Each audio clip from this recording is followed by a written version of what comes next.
Dear Maia, Madam President, dear Antonio, indeed, only last week you opened the first negotiation cluster with us.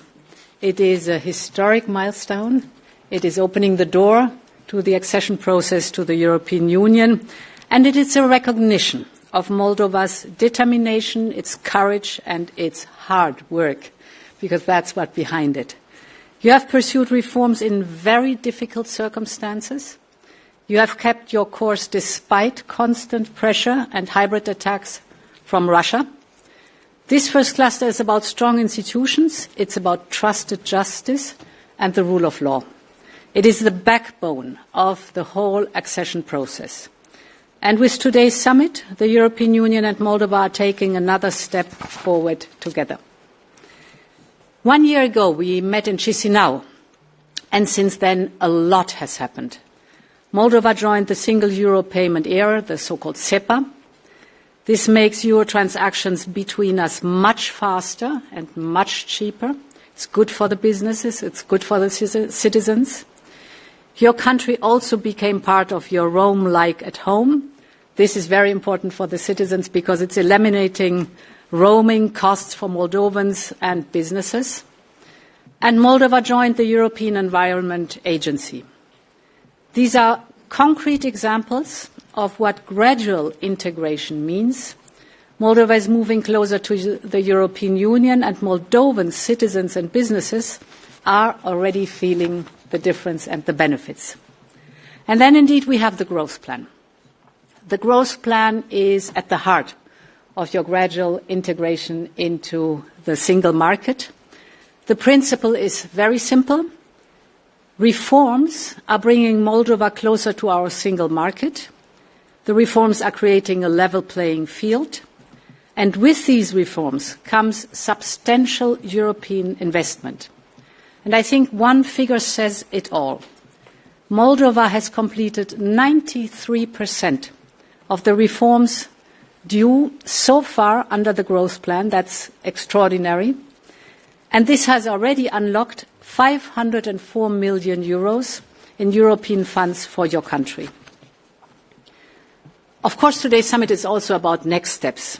If Moldova implements all reforms due by the end of this year, an additional 523 million euros can be unlocked. This means better roads and bridges, improved healthcare facilities, better access to financing for the companies, and more opportunities for citizens. So a true win-win situation between Moldova and the European Union.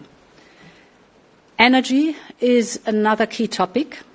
Moldova has made remarkable and hard-won progress in reducing its dependence on Russian gas and electricity. The Vulcanesti-Chisinau high-voltage power line, supported by EU grants and loans, will support your energy's resilience, and it will accelerate your integration into the European electricity grid. Now, we will continue working together to deliver more interconnectors so that the energy can flow to where it is needed and boost energy efficiency of buildings. Because every building we renovate saves energy, and that means less energy import is needed, and that helps us to decouple from volatile global gas markets. Europe's future is also about the next generation, and we want young Moldovans to experience Europe directly. This is why we want to extend Discover EU to Moldova in 2027, so that young Moldovans can travel across Europe, meet other Europeans, and feel part of our shared future.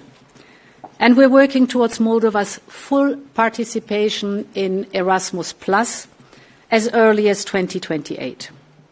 Finally, my last point is on security.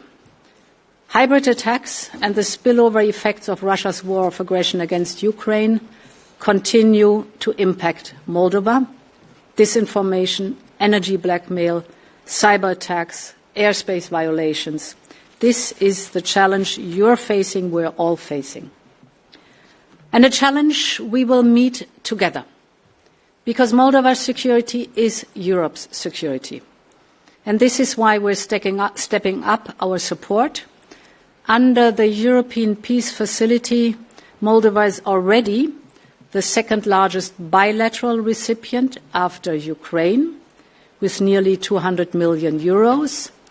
And we are preparing a further 120 million euros support package for 2026, focused exactly on your security needs.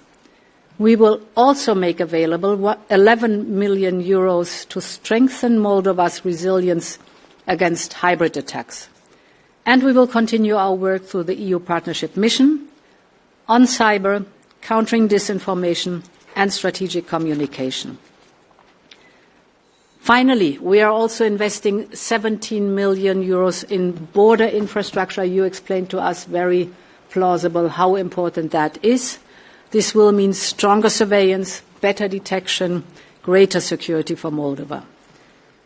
And finally, we want Moldova to be more closely involved in the European Cooperation Network on Elections. That's a long term, but it's important that we share experiences and we learn from each other.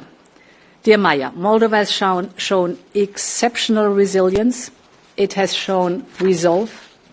And it has shown that it belongs to our European family. So thank you very much for this excellent summit, and I'm looking forward to working with you in future.